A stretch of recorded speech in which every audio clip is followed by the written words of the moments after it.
এখন ইদানিং কিছু বক্তব্য আসছে যে কেউ যদি আগামী দিনে ভোট রিজিং করে এবং কোন সরকারের সহায়তা করে তাইলে অবস্থা নুরুল হুদা এবং কাজী হাবিবুল আউলের মতো হবে।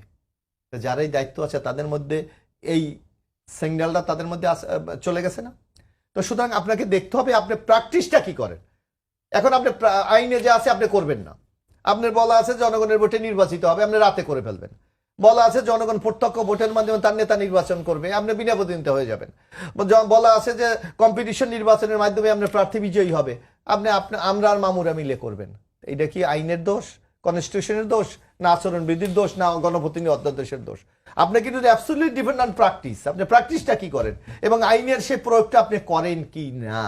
আজকে শেখ হাসিনা এগুলো করে নাই বললেই তো আজকে তাকে পালাতে হয়েছে।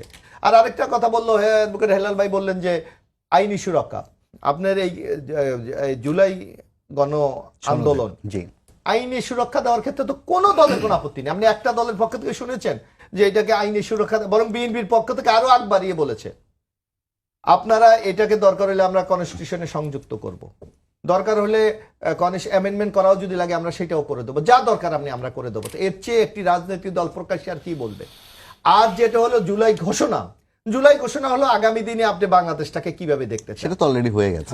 না, এখন হয় নাই। সেটা নিয়ে তো সংকটটা তৈরি হচ্ছে। না, ঘোষণাপত্র তো পাঠ হয়ে গেছে, আপনারা সাইন করেছেন? না, ঘোষণা তো হয়ে গেছে। ঘোষণা মানে এটা আইনি সুরক্ষাই তো, সনদ তো হয়নি। সনদটা হয়নি। তো সনদটা তো কি? এখন হেলাল ভাই জামাত ইসলামী পিআর চায়, আমি পিআর নাও চাইতে পারি। এবং এই যে ডিফারেন্স অফ ওপিনিয়ন, এইটাই তো ডেমোক্রেসি। এখন আমরা যদি সবকিছু একমত হয়ে যাই তাহলে গণতন্ত্রের দরকারটা কি?